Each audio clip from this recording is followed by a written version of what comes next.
fazer algo que eu sempre tive vontade de fazer. Gravando. Fala sócio, beleza? Rafael Seabra aqui da Sociedade Milionária. E nesse vídeo a gente vai falar sobre essa forte queda dos fundos imobiliários que tem preocupado tantas pessoas. Inclusive eu queria que você deixasse aqui nos comentários como é que você está em relação a essa queda recente dos fundos imobiliários. Está tranquilo? Está aproveitando para comprar mais? Está aperreado? Vendeu os seus fundos imobiliários? Conta aqui nos comentários o que é que você tem feito. O que eu tenho visto acompanhando os comentários e as mensagens que eu recebo, tanto por aqui quanto lá no Instagram, é que tem muita gente que está preocupada por que isso está acontecendo, né? Até porque os fundos imobiliários passaram por várias turbulências recentemente. Primeiro, foi aquela notícia de que eles passariam a ser tributados com a reforma tributária, sofreu uma queda, o relator da reforma disse que os fundos imobiliários ficariam de fora, que a isenção seria mantida, aí deu aquele alívio no coração, eles voltaram a subir, e aí veio essas sucessivas altas da taxa Selic, que parece estar tirando o sono também de vários investidores. Não é à toa que a gente tem visto tantas quedas em tantos fundos, inclusive aqueles de qualidade, que nada mudou, continuam pagando seus rendimentos, continuam crescendo, continuam fazendo tudo certinho, conforme a cartilha, e até tendo rendimentos muito acima da média, mas ainda assim estão caindo de preço.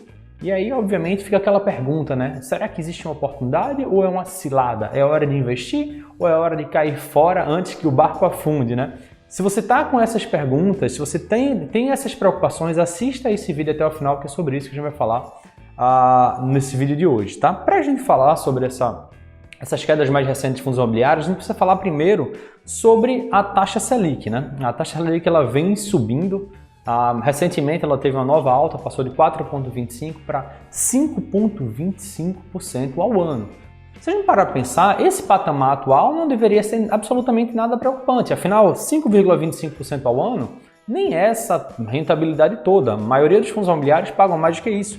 E lembrando que os investimentos de renda fixa, eles têm uma tributação do imposto de renda que ele vai de 15% a 22,5%. Então, mesmo que a gente considere a melhor condição, que é aquela alíquota de 15% de imposto de renda, que seria a menor delas, 5,25%, quando a gente desconta esses 15%, daria uma rentabilidade líquida de 4,46%. Então, o problema não está na taxa Selic atual. E aí você fala, Rafael, não é isso não. O problema é a estimativa, porque até o final do ano ela deve subir mais. De fato, isso é verdade.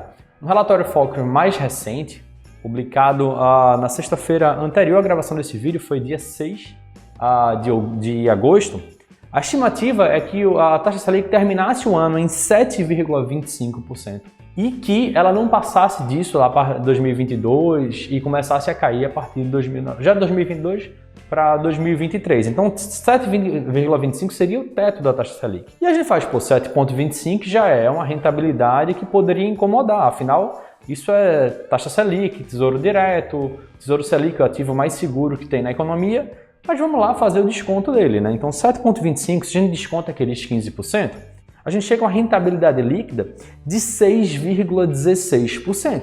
É uma rentabilidade líquida muito boa, mas lembrando que isso daqui não tem correção de inflação, é só o que ele está pagando.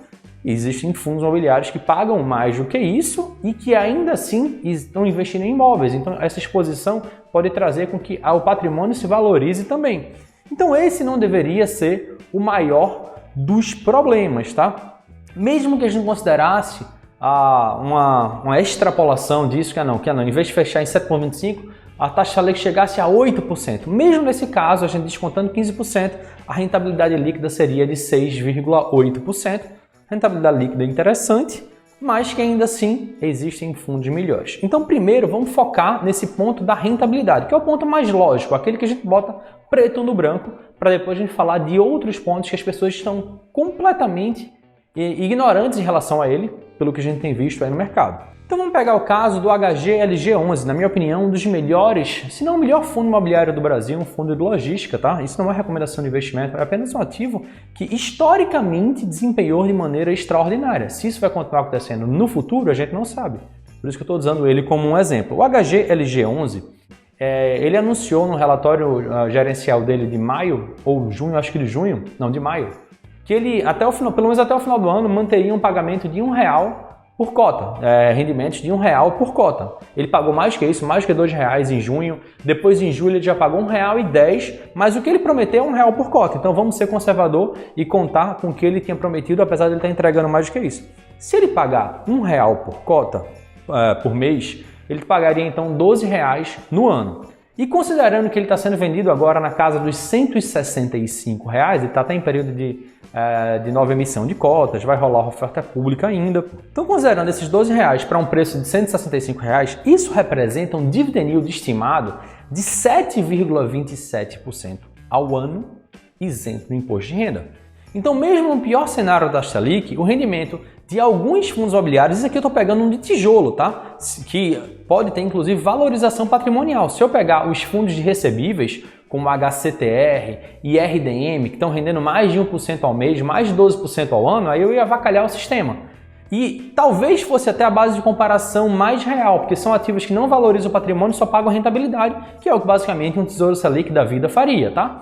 Então, quando a gente olha para os rendimentos, esse movimento que está rolando está bem irracional. Mas existe um outro ponto, que é que os investimentos em fundos imobiliários, eles não deveriam estar focados em encontrar o melhor momento disso, daquilo, rentabilidade, comparar com renda fixa. Ele tem um outro propósito, que é o quê? Você se expor ao mercado imobiliário de uma maneira super simples, através de fundos imobiliários, e gerar renda mensal com eles. Então existe um propósito específico para esse tipo de investimento. Quando você faz algo do tipo, não, começou a subir a taxa Selic e eu vou vender tudo. Quando a taxa Selic cair eu compro tudo, o que é que você está fazendo? Você está jogando o jogo da maneira errada, porque você está indo da maneira invertida no ciclo, que é o quê? Você vendendo os fundos imobiliários quando eles estão mais baratos e voltando a comprar quando eles estão mais caros. E isso é uma coisa muito esquisita da Bolsa de Valores, que no final das contas, a Bolsa de Valores é o único lugar onde as pessoas odeiam promoções. Isso é muito estranho, né? As coisas estão baratas, fica todo mundo desesperado, sai vendendo e dizendo que nunca mais investe. As coisas estão caras, opa, maravilha, vou entrar agora que vai ser, o céu é o limite, vamos embora, que foguete não tem ré. E não é assim. E se a gente parar para pensar, historicamente, a taxa Selic, ela vive de ciclos. Essa é a história da taxa Selic. Vou mostrar um gráficozinho aqui para vocês verem, mas ela já chegou a ser 19, depois caiu para casa dos 7, aí subiu para 14, aí caiu para os 7, 6, estabilizou, depois de dar mais uma mergulhada, foi bater em quase 3, 2, voltou a subir um pouco, agora está na casa dos 5, talvez suba um pouquinho mais até 7, 7,25, mas ela vive desses ciclos. Então, se você ficar tentando adivinhar o melhor momento de fazer as coisas, provavelmente você vai fazer justamente o oposto. Vai ficar comprando caro e vendendo barato. Comprando caro e vendendo barato. E o que a gente está vendo hoje é o quê? Os fundos imobiliários, pelo menos a maioria deles, continuam excelentes, continuam com seus imóveis, com a vacância controlada, pagando ótimos rendimentos, em ótimas localizações, sendo muito bem geridos e só o preço caindo. Os rendimentos continuam sendo os mesmos. Então isso é claramente uma possibilidade de você comprar um ativo por um preço mais barato e com isso receber mais dividendos, porque você vai conseguir comprar mais cota do que você compraria se o preço estivesse mais caro. Então, no momento atual, ele tem oferecido isso. Isso é matemática, não é questão de recomendação, é matemática pura. O ativo caiu de preço, mas a qualidade e o valor que ele entrega continuam o mesmo, você está pagando mais barato para receber mais dividendos, para você receber mais rendimentos.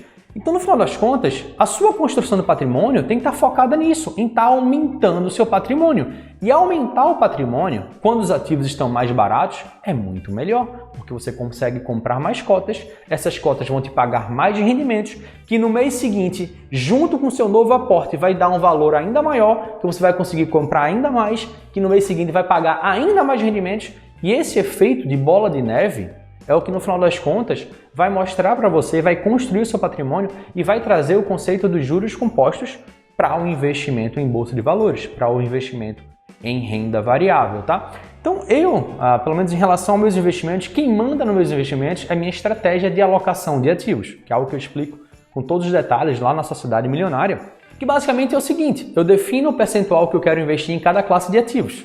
Tem lá 25% em renda fixa, 25% em renda variável, 25% em ações no Brasil, 25% em ativos no exterior.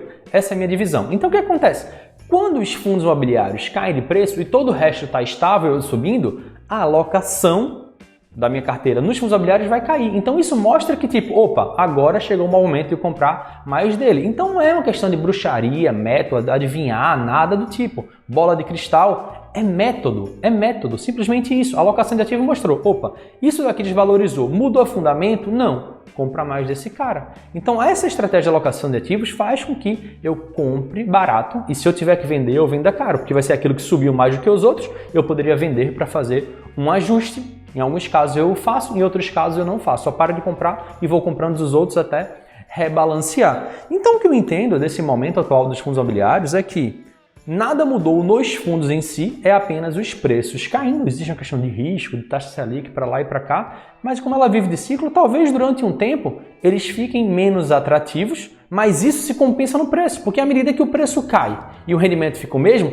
o dividend yield, o novo dividend yield a partir daquele momento sobe também. Então existe um ajuste quase que automático. Então ele continua atrativo mesmo nesses momentos de queda. E quando a taxa Selic virar, que ela começar a cair e aí todo mundo vai correr para os fundos imobiliários, você vai ter feito um preço médio, vai ter comprado ativos muito mais baratos do que você compraria nesse momento, tá?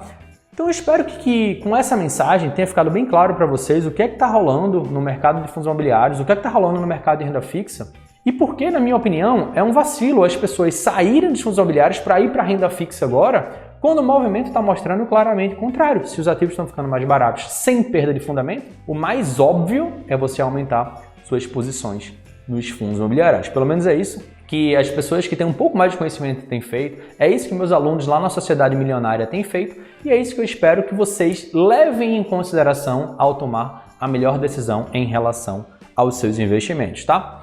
Então era isso que eu queria compartilhar no vídeo de hoje, espero que vocês tenham gostado desse vídeo. Se tiver gostado, não sai daqui sem antes deixar o seu like, tá? Só você clicar no joinha que tem aqui embaixo. E se você ainda não é inscrito aqui no canal, só clicar no botão vermelho que tem aqui embaixo que diz inscrever-se, clica nele, depois clica no sino para ativar as notificações e assim você não perde nenhum dos próximos vídeos. Esse vídeo fica por aqui e a gente se vê num próximo vídeo. Tchau, tchau!